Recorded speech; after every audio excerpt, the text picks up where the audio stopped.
Halo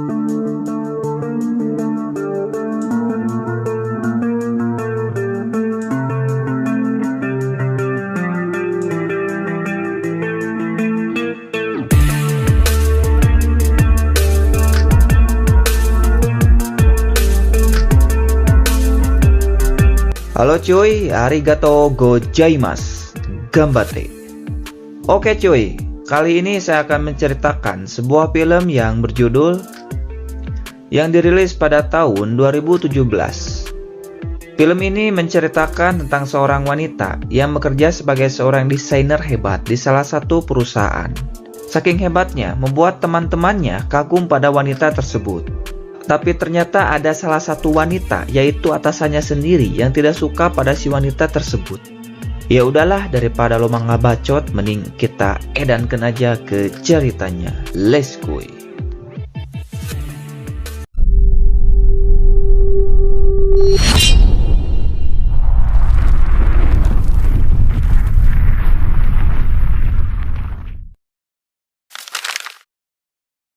Film ini diawali dengan seorang wanita montok yang sedang mempresentasikan desain pakaian dalam yang dia buat.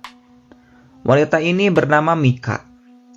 Lalu salah satu temannya, kita panggil saja Botak, bertanya pada si Mika, apakah desain yang dibuat oleh Mika bisa dipakai untuk siapapun, khususnya wanita yang mempunyai badan lebih besar. Mika bilang, meskipun ukurannya kecil, tapi desain yang dia buat bisa dipakai untuk siapapun, karena sangat lentur dan juga elastis. Temannya yang lain terlihat kagum dengan desain yang dibuat oleh Mika dan sangat fokus mendengarkannya. Tapi nggak tahu fokus ke desainnya atau malah fokus ke arah si Mika yang emang sangat cantik dan juga montok sekali. Karena kalau saya sendiri setiap melihat si Mika bikin betah liatnya cuy. Bahkan kedua pria ini sangat kagum dengan Mika. Karena selain hebat dalam membuat desain, dia juga mempunyai bumper yang membuat para pria betah untuk melihatnya lebih lama. Tidak lama datang seorang ibu-ibu, dia adalah manajer di kantor ini, bernama Aiko. Di sini Mika bilang kalau ini desain terbarunya, yang sangat nyaman saat digunakan dan cocok untuk setiap wanita. Si Aiko yang melihatnya langsung, sangat puas dengan desain yang dibuat oleh Mika. Singkatnya terlihat Aiko yang sedang bersama direktur kantor.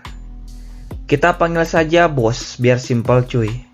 Di sini Aiko memberikan desain yang dibuat oleh Mika. Dan si bos menyuruh Aiko untuk memproduksinya secara massal agar bisa cepat dijual di pasaran.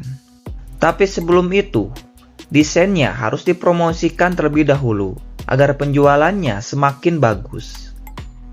Dan Aiko menyarankan pada si bos agar Mika yang menjadi modelnya, karena dia sangat cocok dan juga montok sekali. Belum juga menjawabnya, si Aiko malah merayu si bos untuk melakukan ritual olahraga dengan dirinya. Tapi tingkah si bos terlihat kikuk dan juga gugup. Ditambah lagi saat Aiko bilang kalau si bos suka pada si Mika. Si bos yang mendengarnya menjadi salah tingkah. Karena ajakannya ditolak, Aiko langsung pergi dari ruangan si bos. Di tempat lain, terlihat desain yang dibuat oleh Mika sedang dalam sesi pemotretan untuk dipajang dalam majalah. Tapi temannya yang bernama Daichi terus memperhatikan Mika. Jangankan lo, saya aja yang lihat dari jauh nggak bisa fokus, apalagi kalau dekat. Aduh, udahlah, nggak bisa diucapin lewat kata-kata cuy. Setelah selesai, Mika sangat berterima kasih pada Daichi karena telah membantunya. Karena kalau tanpa adanya bantuan dari Daichi, mungkin Mika akan kerepotan.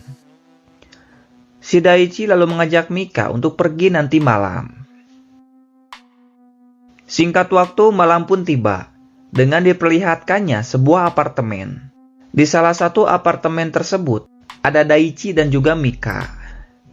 Di sini Daichi mengajak Mika untuk melakukan adu gacor, tapi Mika menolaknya.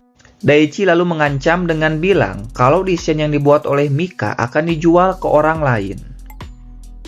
Karena si Mika lebih peduli dengan desainnya, tidak lama mereka langsung saja melakukan ritual kuda lumping. Dengan durasi ya lumayanlah cukup lama cuy. Besok paginya saat di kantor, terlihat Mika sedang mengobrol dengan temannya. Di sini temannya bilang kalau Daichi ingin bertemu dengan Mika di ruangannya. Karena jabatan si Daichi di kantor ini lebih tinggi daripada Mika ataupun temannya sendiri. Si Mika yang mendengarnya terlihat gelisah galau merana. Karena teringat dengan kejadian yang tadi malam. Tapi di sisi lain, dia juga tidak ingin kalau desainnya itu dijual ke orang lain. Akhirnya Mika pun memutuskan untuk menemui Daichi. Dan benar saja, tidak lama mereka pun melakukan ritual penggeprekan dengan durasi lebih singkat cuy. Si Aiko yang melihat kejadian itu terlihat sangat senang dan sepertinya mempunyai rencana yang sangat edan sekali. Singkatnya, Mika sedang menjelaskan motif terbaru dari desainnya pada si botak.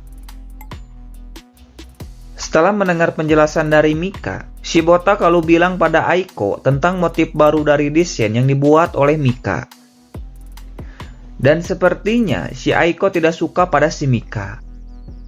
Meskipun dia mengakui kalau si Mika sangat hebat dalam membuat desain pakaian dalam. Setelah itu temannya bilang pada Mika kalau si bos ingin bertemu dengannya. Singkatnya Mika sudah di ruangan si bos. Dan si bos menyuruh Mika untuk duduk agar lebih enjoy dan juga santuy. Di sini si bos menyuruh Mika untuk menjadi model dengan memakai desain yang dibuat oleh si bos sendiri.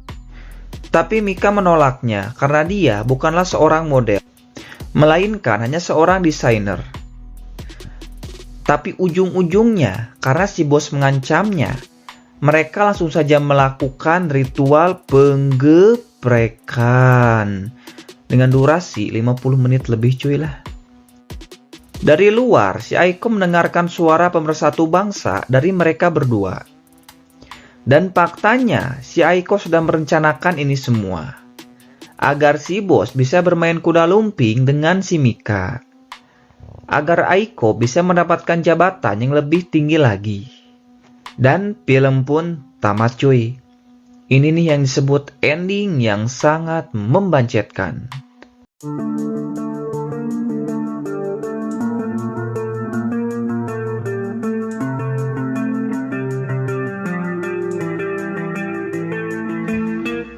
Gimana cuy dengan filmnya? Sangat simpel untuk dicerna oleh ubun-ubun kita bukan? Tapi ingat cuy, ini hanya untuk hiburan semata, jadi jangan dianggap serius apalagi baper. Aduh, parah. Ya udahlah, kalau suka dengan videonya jangan lupa untuk subrek, like, komen, dan share log. Sampai jumpa lagi. Terima kasih. Ciao.